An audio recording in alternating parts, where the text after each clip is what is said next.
Hello বন্ধুরা, তোমরা সবাই কেমন আছো? আশা করি ভালো আছো। তো আমরা আজকে সবাই মিলে চলে গিয়েছিলাম কোচবিহার রাজবাড়িতে। তোমরা কারা কারা কোচবিহারের রাজবাড়িতে এসেছিলে, কেমন লেগেছে অবশ্যই জানিও।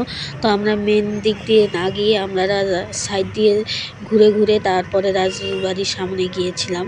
তো সাইড দিয়ে ঘুরলাম, পুকুর টুকুর ঘাস, মানে চারোদিকে সবুজ, দেখতে খুব সুন্দর লাগছে। এখন বৃষ্টি হয়েছে, এখন তো গাছপালা তাড়াতাড়ি বেড়ে যায়, সবুজ, খুব সুন্দর দৃশ্য।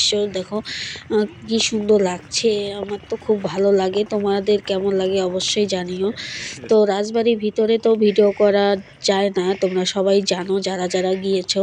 তো আমি বাইরের যতটুকু পেরেছি ভিডিও করেছি আর তোমাদের সঙ্গে শেয়ার করেছি। তোমরা দেখতে থাকো, অবশ্যই ভালো লাগবে জানি। তো ভালো লাগলে চ্যানেলটাকে সাবস্ক্রাইব করে দিও। আমি উপরে উঠেছিলাম, উপর থেকে সামান্য একটু ভিডিও করেছিলাম, তোমরা দেখতেই পেলে। তো আমরা যেদিন রাজবাড়িতে গিয়েছিলাম এত রৌদ্র ছিল, আমাদের মনে হয় গা-ঠা পুড়ে যাচ্ছিল, ভালো করে ভিডিও করতেই পারিনি, এত গরম লাগছিল। পরে ফুটিয়ে হাবিজাবি খেয়ে, পেয়ারা মাখা খেয়ে বাড়ি চলে এসেছি। তো ভিডিওটি কেমন লাগলো অবশ্যই জানিও। Tata friends.